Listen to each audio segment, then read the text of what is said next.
नमः शिवाय। आज हम शिव महापुराण का रुद्र संगीता का तीसरा खंड का 11वां अध्याय पढ़ेंगे। उससे पहले हमने पढ़े थे पार्वती जन्म, उसके बाद हमने पढ़े थे पार्वती का नामकरण। पार्वती के नामकरण होने के बाद मैना और हिमालय की बातचीत, पार्वती का स्वप्न, अब हम जन्म। 11 अध्याय में हम लोग पढ़ेंगे भगवान शिव की गंगावतरण तीर्थ में तपस्या। ब्रह्मा जी बोले, नारद, गिरिराज हिमालय की पुत्री पार्वती जो साक्षात जगदम्बा का अवतार थी, जब 8 वर्ष की हो गई तब भगवान शिव को उनके जन्म का समाचार मिला। तब उस अद्भुत बालिका को हृदय में रखकर वे बहुत प्रसन्न हुए। तब उन्होंने अपने मन को एकाग्र कर तपस्या करने के विषय में सोचे। तत्पश्चात नंदी एवं कुछ और गणों को अपने साथ लेकर महादेव जी हिमालय के सर्वोच्च शिखर पर गंगोत्री नामक तीर्थ पर चले गए। इसी स्थान पर पतित तवाबनी गंगा ब्रह्मलोक से गिर रही है। भगवान शिव ने उसी स्थान को तपस्या करने के लिए चुना। शिव जी अपने मन को एकाग्रचित कर आत्मभूत ज्ञानमय नित्य ज्योतिर्मय चिदानंद स्वरूप परम ब्रह्मा परमात्मा का चिंतन करने लगे। अपने स्वामी को ध्यान में मग्न पाकर नंदी एवं अन्य शिव गण भी समाधि लगाकर बैठ गए। कुछ गण शिव जी की सेवा करते तथा कुछ उस स्थान की सुरक्षा हेतु कार्य करते। जब गिरिराज हिमालय के शिव जी के आगमन का यह शुभ समाचार प्राप्त हुआ, तब वे प्रेम पूर्वक मन में आदर का भाव लिए अपने सब सेवकों सहित उस स्थान पर आए जहाँ वे तपस्या कर रहे थे। हिमालय ने दोनों हाथ जोड़कर रुद्रदेव को प्रणाम किया। तत्पश्चात उनकी भक्ति भाव से पूजा आराधना करने लगे। हाथ जोड़कर हिमालय बोले, भगवान आप यहाँ पधारे, यह मेरा सौभाग्य है। प्रभु आप भक्त वत्सल है। आज आपके साक्षात दर्शन पाकर मेरा जन्म सफल हो गया है। आप मुझे अपना सेवक समझ और मुझे अपनी सेवा करने की आज्ञा प्रदान करें। हे प्रभु, आपकी सेवा करके मेरा मन अत्यधिक आनंद का अनुभव करेगा। गिरिराज हिमालय के वचन सुनकर महादेव जी ने अपनी आंखें खोली और वहां हिमालय और उनके सेवकों को खड़े देखा। उन्हें देखकर महादेव जी मुस्कुराते हुए बोले, हे गिरिराज, मैं तुम्हारे शिखर पर एकांत में तपस्या करने के लिए आया हूँ। हिमालय तुम तपस्या के धाम हो। देवताओं, मुनियों और राक्षसों को भी तुम आश्रय प्रदान करते हो। गंगा जो कि सबसे पापों को धो देती है, तुम्हारे ऊपर से होकर ही निकलती है, इसीलिए तुम सदा के लिए पवित्र हो गए हो। हे, मैं इस परम पावन स्थल जो कि गंगा का उद्गम स्थल है पर तपस्या करने के लिए आया हूँ। मैं यह चाहता हूँ कि मेरी तपस्या बिना किसी विघ्न बाधा के पूरी हो जाए, इसीलिए तुम ऐसे व्यवस्था करो कि कोई भी मेरे निकट न आ सके। अब तुम अपने घर जाओ और इसका उचित प्रबंध करो। ऐसा कहकर भगवान शिव चुप हो गए। तब हिमालय बोले, हे परमेश्वर, आप मेरे निवास के क्षेत्र में पधारे, ये मेरे लिए बड़े सौभाग्य की बात है। मैं आपका स्वागत करता हूँ। भगवान, अनेकों मनुष्यों आपकी अनन्य भाव से तपस्या और प्रार्थना करने पर भी आपके दर्शनों के लिए तरसते हैं। ऐसे महादेव ने मुझे दिन को अपने अमृत दर्शनों से कृतार्थ किया है। भगवान, आप यहाँ पर तपस्या के लिए पधारे हैं, इससे मैं बहुत प्रसन्न हूँ।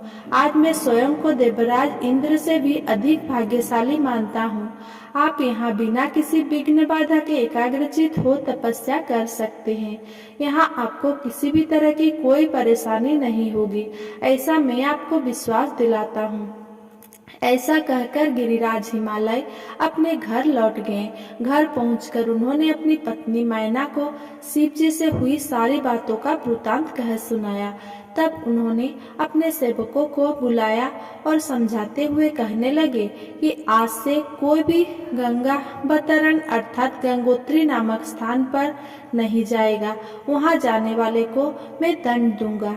इस प्रकार हिमालय ने अपने गणों को शिव जी की तपस्या के स्थान पर ना जाने का आदेश दे दिया।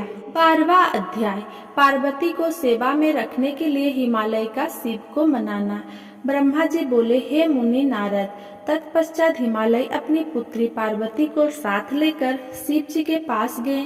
वहां जाकर उन्होंने योग साधना में डूबे त्रिलोकीनाथ भगवान शिव को दोनों हाथ जोड़कर नमस्कार किया तथा इस प्रकार प्रार्थना करने लगे, भगवान, मेरी पुत्री पार्वती आपकी सेवा करने की बहुत उत्सुक है, इसीलिए आपकी आराधना करने के लिए मैं इसे अपने साथ यहाँ लाया हूँ। हे प्रभु, ये अपने 2 सखियों के साथ आपकी सेवा में रहेगी। आप मुझ पर कृपा करके इसे अपनी सेवा का अवसर प्रदान करिए। तब भगवान शिव ने उस परम सुंदरी हिमालय कन्या पार्वती को देखकर अपनी आंखें बंद कर ली और पुनः परम ब्रह्मा के स्वरूप का ध्यान करने में निमग्न हो गए। उस समय सर्वेश्वर एवं सर्वव्यापी शिव जी तपस्या करने लगे। ये देखकर हिमालय इस सोच में डूब गए कि भगवान शंकर उनकी तपस्या स्वीकार करेंगे या नहीं।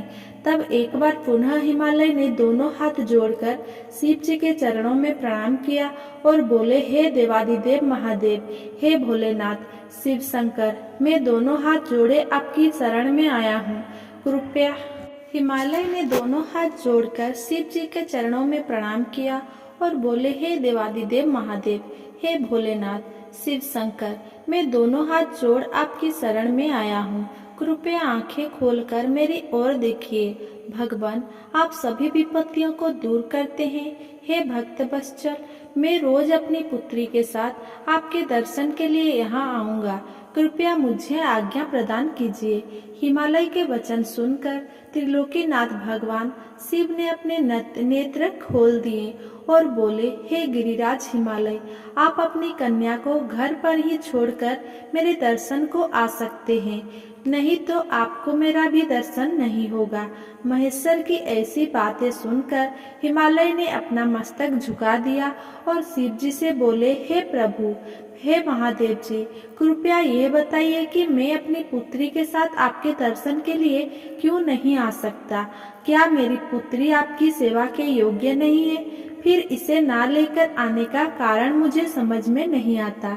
हिमालय की बात सुनकर शिव जी हंसने लगे और बोले, हे गिरिराज, आपकी पुत्री सुंदर, चंद्रमुखी और अनेक शुभ लक्षण से संपन्न है, इसीलिए आपको इसे मेरे पास नहीं लाना चाहिए, क्योंकि विद्वानों ने नारी को माया रूपिणी कहा है। युवतियों ही तपस्वियों की तपस्या में विघ्न डालती है। मैं योगी हूँ, सदैव तपस्या में लीन रहता हूँ और माया मोह से दूर रहता हूँ, इसीलिए मुझे स्त्री से दूर ही रहना चाहिए। हे हिमालय, आप धर्म के ज्ञानी और वेदों की रीतियां जानते हैं। स्त्री की निकटता से मन में विषय वासना उत्पन्न हो जाती है और वैराग्य नष्ट हो जाता है, जिससे तपस्वी और योगी का ध्यान नष्ट हो जाता है। इसीलिए तपस्वी को स्त्रियों के साथ नहीं करना चाहिए। इस प्रकार कहकर भगवान शिव चुप हो गए। हिमालय शिव जी के ऐसे वचनों को सुनकर चकित और व्याकुल हो गए। उन्हें चुप देखकर पार्वती देवी असमंजस्य में पड़ गई। 13वां अध्याय, पार्वती शिव का दार्शनिक संवाद। भगवान शंकर के वचन सुनकर पार्वती जी बोले, योगीराज, आपने जो कुछ भी मेरे पिता श्री गिरिराज हिमालय से कहा उसका उत्तर मैं देती हूँ। अंतर्यामी, आपने महान तप करने का निश्चय किया है। ऐसा करने का निश्चय आपने शक्ति के कारण ही लिया है, सती के कारण ही लिया है। सभी कर्मों को करने की यह शक्ति सती ही प्रकृति है।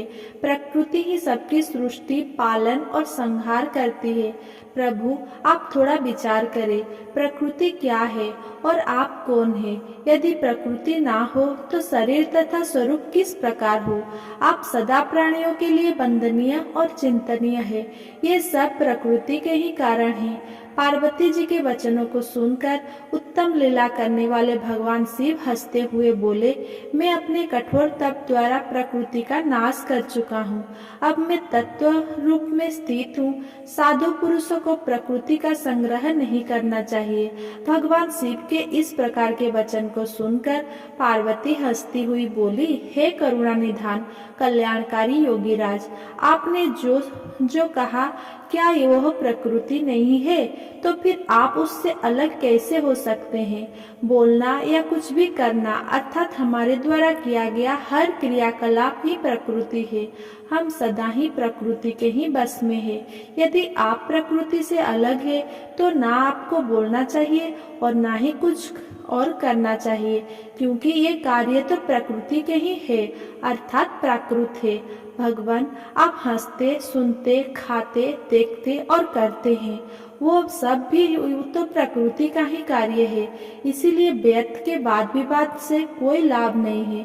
यदि आप वाकई प्रकृति से अलग है तो इस समय यहाँ तपस्या क्यों कर रहे हैं? सच तो ये है कि आप प्रकृति के बस में हैं और इस समय अपने स्वरूप को खोजने के लिए ही तपस्या में लीन रहना चाहते हैं। योगीराज, आप किस प्रकार की बात कर रहे हैं? थोड़ा विचार कर कहें। यदि आपको प्रकृति का नाश कर डाला है तो आप किस प्रकार विद्यमान रहेंगे? क्योंकि संसार तो सदा से ही प्रकृति से बंधा हुआ है। क्या आप प्रकृति का यह तत्व नहीं जान रहे हैं कि मैं ही प्रकृति हूँ? आप पुरुष है, यह पूर्णतया सच है। मेरे ही कारण आप सगुण और साकार माने जाते हैं। भगवान, आप जितेंद्रिय होने पर भी प्रकृति के अनुसार ही कर्म करते हैं। हे महादेव, यदि आप यही मानते हैं कि आप प्रकृति से अलग है तो आपको मेरी किसी भी सेवा से और किसी भी प्रकार से डरना नहीं चाहिए। पार्वती के मुख से निकले सांख्य शास्त्रों में डूबे हुए वचन सुनकर भगवान शिव निरुत्तर हो गए। तब उन्होंने पार्वती जी को अपने दर्शन और सेवा करने की आज्ञा प्रसन्नता पूर्वक प्रदान कर दी। तत्पश्चात भगवान शिव पर्वतराज हिमालय से बोले, हे गिरिराज हिमालय, मैं तुम्हारे इस शिखर पर तपस्या करना चाहता हूँ। कृपया मुझे इसकी आज्ञा प्रदान करे। देवादिदेव भगवान शिव के इस प्रकार के वचनों को सुनकर गिरिराज हिमालय दोनों हाथ जोड़कर बोले, हे महादेव, ये पूरा संसार आपका ही है। सभी देवता, असुर, मनुष्य सदैव आपका ही पूजन और चिंतन करते हैं। मैं आपके सामने एक तुच्छ मनुष्य हूँ। भला मैं आपको किस प्रकार आज्ञा दे सकता हूँ? प्रभु, ये आपकी इच्छा है।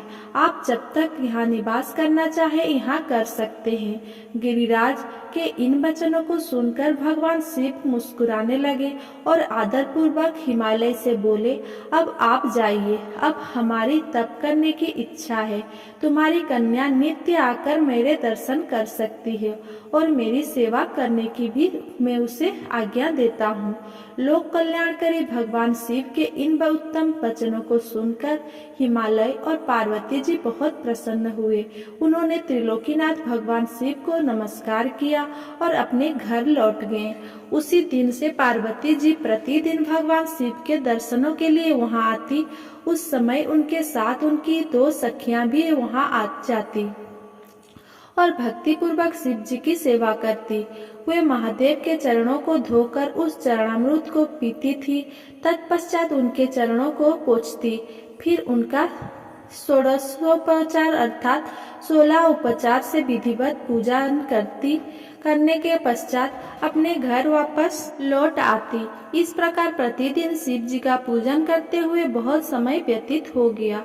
कभी कभी पार्वती जी अपने सखियों के साथ वहां भक्ति पूर्वक उनके भजन को भी गाती थी।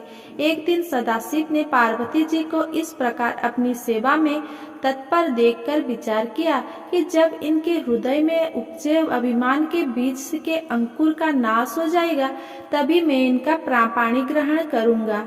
ऐसा सोचकर लीलाधारी भगवान शिव पुनः ध्यान में मग्न हो गए। तब उनका मन चिंता मुक्त हो गया।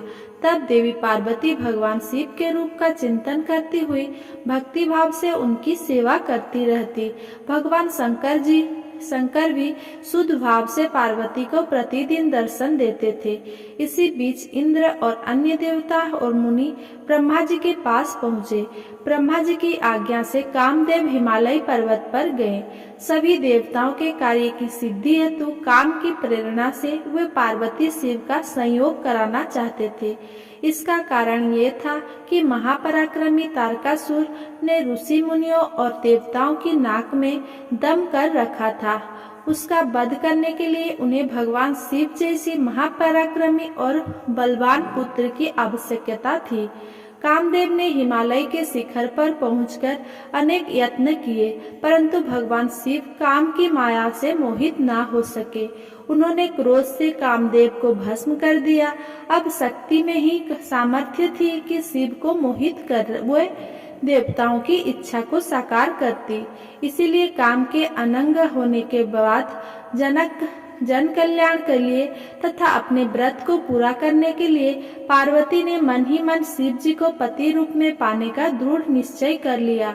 कठोर तपस्या करके देवी पार्वती ने शिव जी के हृदय को जीत लिया। तब वे दोनों अत्यंत प्रेम से प्रसन्नता पूर्वक रहने लगे और उन्होंने देवताओं के महान कार्य को सिद्ध किया। 14वां अध्याय बजरंग का जन्म एवं पुत्र प्राप्ति का वर मांगना। नारद जी कहने लगे, ब्रह्मा जी, तारकासुर कौन था जिसने देवताओं को भी पीड़ित किया, उन्हें स्वर्ग से निष्कासित कर दिया और स्वर्ग पर अपना एकाधिकार स्थापित कर लिया। कृपया मुझे इसके विषय में बताइए। ब्रह्मा जी बोले, हे मुनि नारद, मरीचि के पुत्र कश्यप मुनि थे कि 13 स्त्रियां थी, जिसमें सबसे बड़ी दिति थी। उसमें हिरण्यकश्यप तथा हिरण्याक्ष नामक 2 पुत्र हुए। हिरण्यकश्यप तथा हिरण्याक्ष को श्रीहरि विष्णु ने 12 तथा नरसिंह का रूप धारण करके मार दिया था। तब अपने पुत्रों के मर जाने में से दुखी होकर दिति ने कश्यप से प्रार्थना की तथा उनकी बहुत सेवा की। उनकी कृपा से दिति पुनः गर्भवती हुई। जब इंद्र को इस बात का पता चला तो उन्होंने दिति के गर्भ में ही उनके बच्चे के छोटे छोटे टुकड़े कर दिए, परंतु दिति के व्रत एवं अन्य भक्ति भाव से बालक को मारने में वे सफल ना हुए। समय पूरा होने पर उसके गर्भ से 49 बालक उत्पन्न हुए। वे सभी भगवान शिव के गण हुए तथा शीघ्र ही स्वर्ग में चले गए। तत्पश्चात दिति पुनः अपने पति कश्यप मुनि के पास गई और उनसे पुनः मां बनने के विषय में कहने लगी। तब कश्यप मुनि ने कहा, हे प्रिय दिति, अपना तन मन शुद्ध कर भक्ति भाव से तपस्या करो। 10,000 वर्ष व्यतीत होने के पश्चात तुम्हें तुम्हारी इच्छा के अनुरूप पुत्र की प्राप्ति होगी। ये सुनकर दिति ने श्रद्धा पूर्वक 10,000 वर्ष तक कठोर तपस्या की। तपस्या के उपरांत पुनः वे अपने घर लौट आई। तब कश्यप मुनि की कृपा से दिति गर्भवती हुई। इस बार उन्होंने एक अत्यंत पराक्रमी और बलवान पुत्र को जन्म दिया। इस पुत्र का नाम बजरंग था। बजरंग दिति की इच्छा के अनुरूप ही था। दिति इंद्र द्वारा किए गए छल कपट से बहुत दुखी थी और उनसे बदला लेने के लिए अपने पुत्र बजरंग को देवताओं से युद्ध करने की आज्ञा दी। बजरंग और सभी देवताओं का बहुत भयानक युद्ध हुआ। तत्पश्चात वीर और पराक्रमी बजरंग ने अपनी माता के आशीर्वाद से सभी देवताओं को परास्त कर दिया और स्वर्ग का राज्य हथिया कर वहां का राजा बन गया। सभी देवता उसके अधीन हो गए। तब यह देखकर दिति की बहुत प्रसन्नता हुई। एक दिन कश्यप मुनि के साथ में स्वयं बजरंग के पास गया।